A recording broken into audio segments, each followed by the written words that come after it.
Good morning children. अब हम पढ़ेंगे सुदामा चरित का आगे का काव्यांश। इससे पहले के वीडियो में हमने पढ़ा था, हमने जाना था कि किस प्रकार सुदामा के मन में श्री कृष्ण के प्रति गुस्सा आ गया है कि उन्होंने बिना कुछ उपहार, बिना कुछ हमारी समस्या का समाधान किए हुए ऐसे ही हमको वापस भेज दिया है। और अपनी पत्नी के प्रति भी गुस्सा है कि उसने मुझे जबरदस्ती क्यों ठेल कर भेज दिया था श्री कृष्ण के पास। आगे की पंक्तियों में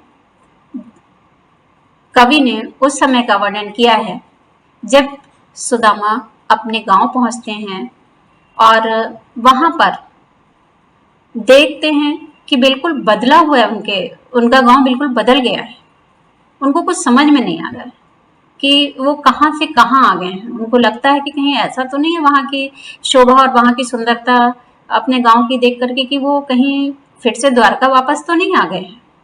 तो इन पंक्तियों में कवि ने उस समय का वर्णन किया है जब सुदामा अपने गांव पहुंचते हैं।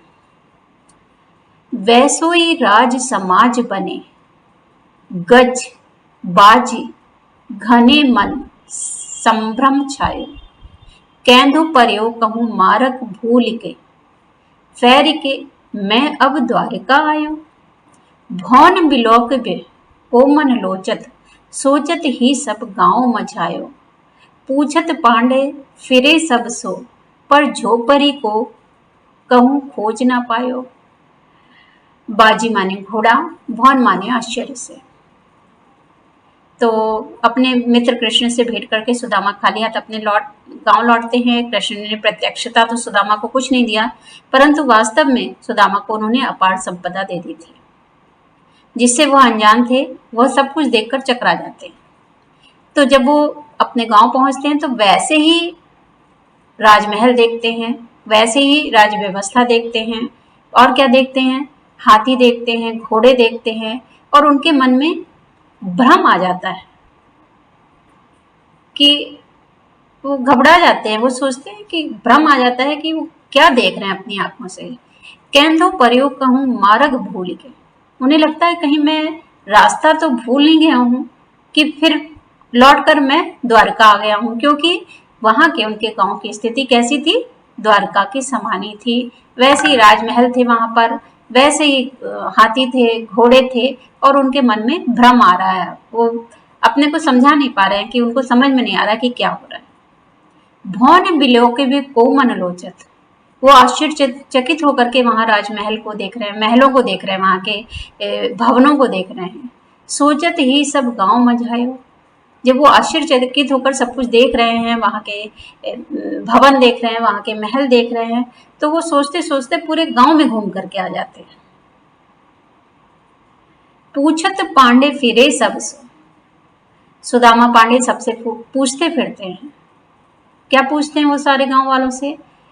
पर झोपड़ी को कहूँ खोज ना पायो, लेकिन वो अपनी झोपड़ी को, जो उनका पूर्व में निवास स्थान था, उसको खोजने में असमर्थ रहते हैं।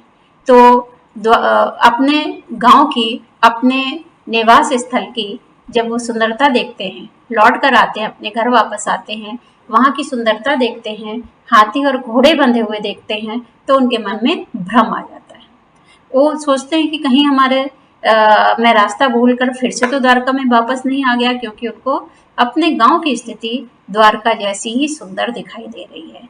वो भौन बिलोक हुए, आश्चर्यचकित होकर के देखते हैं, पूरे वो महलों को देखना चाहते हैं और पूरे गांव में घूम आते हैं।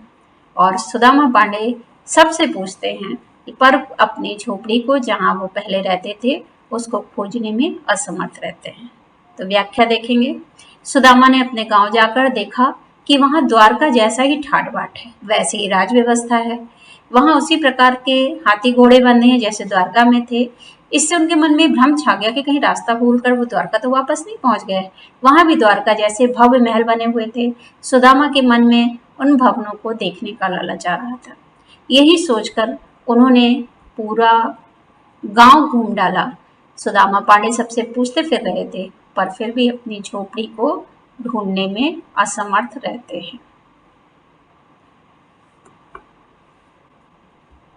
आगे का काव्यांश देखेंगे, आखिरी काव्यांश है ये, कि जब उनको अपनी पूर्व वाली स्थिति अपने गांव की नहीं दिखाई देती है तो वो सोचते हैं, उनके मन में क्या विचार आ रहे हैं। सब उनको रहने खाने पीने हर चीज की उनकी व्यवस्था श्री कृष्ण के द्वारा कर दी गई है, अच्छी तरह वो रह रहे हैं, अच्छी तरह भोजन की व्यवस्था है। तो वो क्या विचार आते हैं मन में, पूर्व स्थिति का उनके मन में विचार आता है, पहले जो स्थिति थी उनकी। कह कह वह टूटी सी छानी हती, कह कंचन के अब धाम सुहावत। कह पग में पनहई न हती, कह ले गजराजहु ठाड़े महावत। भूमि कठोर पे रात कटे, कह कोमल सेज पे नींद न आवत। कह जुरतो नहीं कोदो समा, प्रभु के प्रताप ते दाख न भावत। तो वो क्या सोचते हैं, उनके मन में क्या विचार आते हैं कि कहाँ तो वो टूटी सी झोपड़ी थी, छानी छाया अर्थात झोपड़ी थी, और कहाँ सोने के बने हुए महल सुशोभित हो रहे हैं, कंचन अर्थात सोना। कै पग में पनही न आती, पनही माने जूता या चप्पल, कहाँ तो पैरों में चप्पल नहीं थी, जूता नहीं था। कहाँ ले गजराजहु ठाड़े महावत, कहाँ गजराज अर्थात हाथी महावत के साथ खड़े हुए हैं।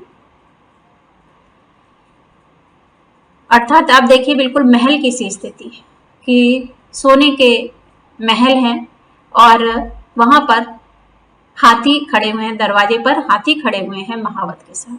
भूमि कठोर पे रात कटे, कहाँ तो कठोर भूमि पे रात कटती थी।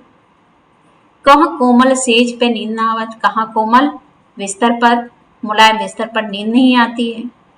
कह जुरतो नहीं कोदो समा, कहाँ तो कोदो और सवा चावल भी, ये चावल की एक वैरायटी है, नसीब नहीं होता था, खाने की व्यवस्था ही नहीं थी। तो सबसे गरीबों के लिए कोदो और सवा चावल की बात हो रही है। और कहाँ प्रभु के प्रताप से, प्रभु के ईश्वर के श्री कृष्ण के प्रताप से, लीला से, उनके कारण, उनकी दया की भावना से आज मुझे अंगूर भी अच्छे नहीं लग रहे हैं। कोदो और सवा के बारे में आपको हमको बताना है थोड़ा सा। अभी ये पहले तो ये गरीबों का भोजन समझा जाता था, आजकल इसका महत्व बहुत बढ़ गया है और 5 स्टार होटल तक में भी इसको सर्व किया जाता है और बहुत महंगे दाम लिए जाते हैं इसके। तो आज ये गरीबों का भोजन नहीं रह गया है, ये अमीर वर्ग का भोजन बन गया है। तो आइए व्याख्या देखते हैं। कृष्ण की कृपा से सुदामा की गरीबी मिट गई, अब उन्हें खाने पीने रहने की सारी सुविधाएं प्राप्त थी। कवि ने उनकी परिवर्तित दशा का, जो परिवर्तन आ गया उनकी स्थिति में, उसका वर्णन किया। क्या वर्णन किया है? कवि कहते हैं कि कहाँ तो सुदामा की टूटी सी झोपड़ी थी, कहाँ सोने के महल सुशोभित हो रहे हैं, कहाँ तो पैरों में चप्पल तक उपलब्ध नहीं थी, और कहाँ अब दरवाजे पर हाथी के साथ महावत खड़े हैं। पहले तो कठोर जमीन पर रात कटती थी और कहाँ अब मुलायम बिस्तर पर भी नींद नहीं आती है। कहाँ तो पहले कोदो और सवा तक उपलब्ध नहीं था, और कहाँ अब अंगूर भी अच्छा नहीं लगता है। ये सब किसके माध्यम से मिला है सुदामा को? श्री कृष्ण के माध्यम से।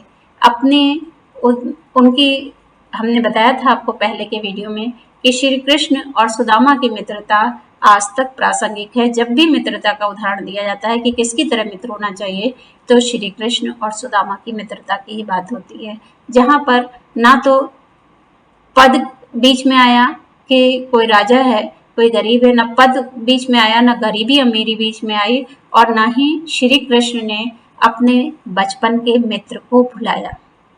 तो ये था सुदामा चरित, जिसका श्री नरोत्तम दास जी ने बहुत ही सुंदर वर्णन किया है।